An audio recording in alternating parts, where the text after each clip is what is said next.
பெரிதும் மீதியாய் இருப்பவர்கள் இடத்திலும் ரட்சிப்பு உண்டாகும். இங்க போட்டு லாஸ்ட்ல போட்டிருக்கு, அவர் வரும் மட்டும் நாம் ரட்சிப்பை உண்டு பண்ணி கொண்டே இருக்க வேண்டும். எப்படியாச்சும் சுவிசேஷத்தை சொல்லிக் கொண்டே இருக்க வேண்டும். யார் இருக்கிறாங்களோ இல்லையோ, நாம் கடைசி அவர் நீங்க நல்லா படி அந்த வசனத்தை நல்லா படிங்க, மறுபடியும் வாசிங்க, அந்த 2 வசனத்தை வாசிங்க, நல்லா யோசிங்க, எல்லாம் பாருங்க. கர்த்தருடைய பெரிதும் பயங்கரமான நாள் வரும் முன்னே பாருங்க, சூரியன்லாம் இருளாகும். நீ நினைச்சிருக்கலாம் சூரியன் இருளே ஆகாது, பைபிள்ல போட்டிருக்கு எப்போ வேணா சூரியன் இருளாகும். உடனே பயந்துடாதீங்க, ஐயோ அவ்வளோ கர்த்தர் இல்லையே சொல்லிட்டு வசனம் போட்டிருக்கு பைபிள்ல, வாசிங்க. சூரியன் இருளாகவும்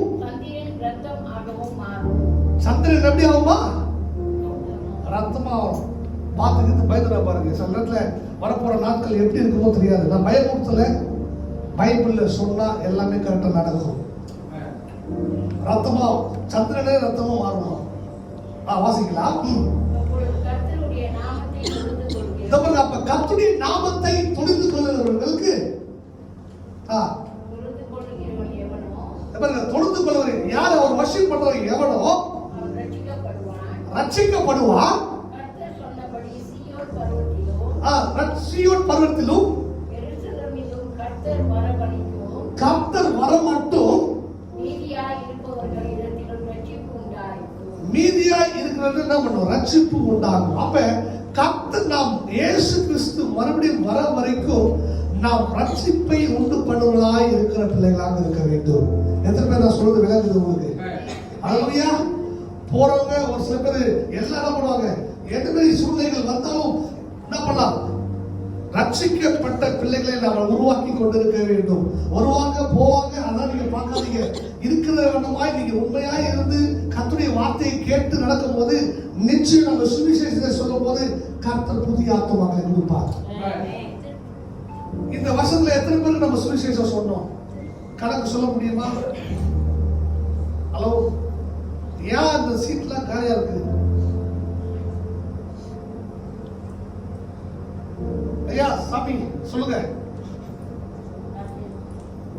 ராணியம்மா, ராணியம்மா 2 பேர் இந்து குடும்பம்லாம் காட்டினாங்க. ஏன் காலியா இருக்கு? ஏன் சீட்டு காலியா இருக்கு? நம்ம இருக்கிறத வச்சு ஓட்டி கொண்டிருக்கிறோம். கத்துறதும் பார்க்கறது அது கிடையாது. 3 குடும்பம் 4 குடும்பம் 5 குடும்பம். Super, very good. பழைய எனக்கு 2024 எப்படி இருக்குன்னு தெரியாது.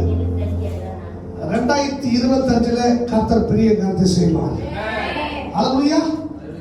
எப்படியாச்சும் உங்க மூலியமா ரீனா உங்க மூலியமா பெரிய ஆத்துமாக்கள் நிறைய பேர் வருவாங்க. ஜெபம் பண்ண ஆண்டவரே நான் கையை வச்சு ஜெபிச்சா அற்புதங்கள் நடக்கணும். அல்லேலூயா. அந்த விசுவாசம் இருக்கணும். பாருங்க, இன்னைக்கு பெரிய பெரிய ஆட்கள்லாம் சாதமா வரல, நாளைக்கு வெட்கப்படுத்தும்படி நம்மளை கர்த்தர் தெரிந்து கொண்டிருக்கிறார். உண்மையிலே சொல்றேன், பேச தெரியாது ஒருத்தர், அழகான கண்கள் ஒருத்தர் இருக்காரு. அந்த பாட்டு எழுத சொல்றாரு, என்னெல்லாம் எவ்வளவு மதிக்க மாட்டான், எவ்வளவு என் பேச்செல்லாம் கேட்கவே மாட்டான். இன்னைக்கு என் பாட்டை எத்தனோ பேர் கேட்கறது காரணம் அந்த வார்த்தை வல்லம் உள்ளது. அல்லேலூயா. எத்தனை பேர் தெரியும்? அழகான கண்கள், உன் அழகான கண்கள் என்னை கண்டனாலே முடிந்ததென்று என் வாழ்க்கை முடிந்தது என்று என்ன பண்ணும்போது அப்பதான் அந்த பாட்டை கர்த்தர் கொடுத்தாரா. என் வாழ்க்கை நான் முடிச்சு கொள்ளலாம், என் வாழ்க்கை நான் என்ன பண்ணலாம் சொல்லி கொண்டிருக்கும் போது கர்த்தர் சொன்னாரா, உன் வாழ்க்கையில இது முதல் உன்னை நான் ஆசீர்வதிப்பேன் கர்த்தர் சொன்னாரா. அல்லேலூயா. அப்ப எல்லா சூழ்நிலைகளும் நீங்க பயந்துடாதீங்க, போராட்டத்தை பார்த்து சோர்ந்து போயிடாதீங்க.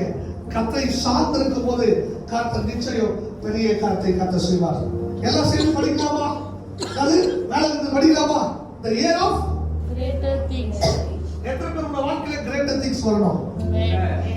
வருஷம் ஃபுல்லா சொல்லி கொண்டு இருக்கிறேன். எப்படி பார்க்கறதெல்லாம் சொல்லுங்க, உன் வாழ்க்கையில கர்த்தர் பெரிய காரியத்தை செய்வார். நீ பண்றதுதான் சுவிசேஷம். அவன் சோர்ந்து போயிருப்பான், கவலைப்பட்டு கொண்டிருப்பான், வேதனையில இருப்பான், போராட்டத்தில் இருப்பான். அவனை பார்த்து சொல்லுங்க, கர்த்தர் உன் வாழ்க்கையில பெரிய காரியத்தை செய்வார். ஹல்லேலூயா.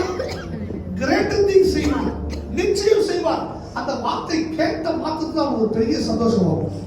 ஏன்னா வார்த்தைக்கு வல்லம் உண்டு. சொல்லுங்க, வார்த்தைக்கு வல்லம் about what you speak, that's your life. எதை பேசுறியோ அது உன் வாழ்க்கை. ஐயோ நடக்காது, ஐயோ வரமாட்டாங்க, ஐயோ போச்சு, அவ்வளவுதான் சொன்னீங்கன்னா எல்லாமே போச்சுதான். கர்த்தர் செய்வார், கர்த்தருக்காக பண்ணுவார், கர்த்தர் பெரிய காரியத்தை செய்வார், நிச்சயம் செய்வார். அந்த நம்பிக்கை உன் வாழ்க்கையில் இருந்ததுன்னா உன் வாழ்க்கையில பெரிய காரியத்தை செய்வார். ரொம்ப ஈஸியான வசனம், மனப்பாடமா இப்ப நம்ம சொல்ல போகிறோம்.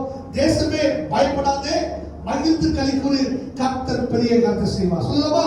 தேசமே பயப்படாதே.